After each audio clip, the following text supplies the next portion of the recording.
دی پیرانو لا دی دربارونو لا مور زیدا شرک دی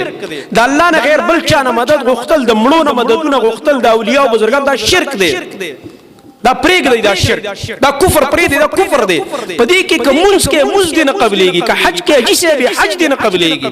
که عمره کې عمره دین قبليږي تهجد دین قبليږي روزه دین قبليږي صدقه دین قبليږي کوم انسان چې یا علي چغي وي یا حسن یا حسین چغي وي یا شیخ عبد القادر جیلانی را ورسیږي دی ورا رسیږي زما مدد کوي دا مشرک دی داسې مشرک لکه ابو جهل چې مشرک چې دی نه به ابو جهل ته مشرک نه وي ځکه هغه د زماني اولیاء او نیکانو بزرګانو ته आवाज کول او تیمور ته هغه ویل پاغي کې اثرات دي تمه په کې اثرات دي هغه ویل برخي ور کړی دي ما نعبدهم الا ليقربونا الى الله زلفا دا د مکی مشرک ابو جهل ویل مونږ خو د بابا عبادت نه کوو لات څخه عبادت خو نه کوو د بل شهید خو نه کوو د عزا ابي خو نه کوو د منات بابا خو نه کوو بلکې مونږ دوی ته وایي دی الله ته مونږ د دوی په ذریعہ الله ته ځان نږدې کوو دا زموږ وسیلې دي وسم دا وایي کنه وایي دا ته چې نن کومه پړپړوي دا پړپړا ابو جهل ویل نوح علیہ السلام د دغه شرک نه منع کړو زما او ستا نبی د دغه شرک نه منع کړو چې دربارون لمزي د غیر الله دربارونه پرې دی د رب دربار نه راشه د الله عبادت وکړي د الله بندگی وکړي او د پینځو نمونه الله سورۃ نوح کې اخستي او کم دیر شمه پاره ود سواع یغوث یعوق ونصر نوح علیہ السلام طول دعوتهم داو چې دی شرک نه منع شي شرک نه منع شي دی والله عبادت وکړي یا قوم اعبدوا الله ما لكم من اله غیره یا قوم دی والله عبادت وکړي دا غنه غیر بل حقدار د بندګۍ بل لایق د عبادت نشتا بل مددگار مشکل کشا نشتا بل داتا گنج بخش نشتا بل غوث اعظم نشتا بل دستگیر نشتا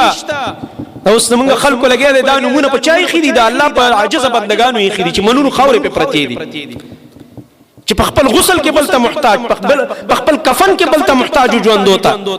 قبرستان ته په جنازه وړلو کې بل ته محتاج او په دفن کېدو کې بل ته محتاج په خاور راړولو کې بل ته محتاج خو چې دې چرسي په جنډه ولګول اوس لګیا دی خو اوس ورته دا ژوند دي محتاج دا زموږ عقل دی او دا زموږ دین دی چې د قران نه خبر نه وي بیا به د قشان ګنده عقیده وستا بیا به دغه شان شرکونه کې مبتلا کېږي بیا به دغه شان قبر پرست جوړيږي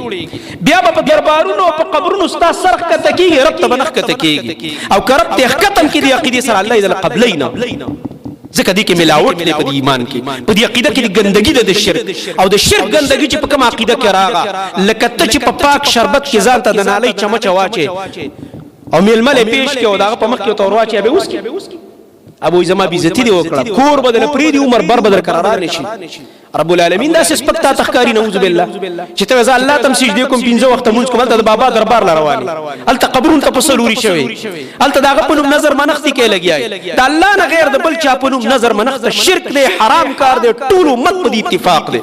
او په ټول امتونو آسماني دینونو کې په اتفاق سره دا کار حرام دی وما اهل به لغیر الله هر هغه سیس چې د الله نه غیر د بل چا نوم په واخسته شو چې دا د فلانی په نوم منښت دا سیس د خنزیر د غوخنم ډیر مردار او پلیت قرآن خبري زما خبري نه زما جذبات نه خدا قوم قرآن ته کې نه ناس دي قوم د قرآن نه عقیده یاد نه کړه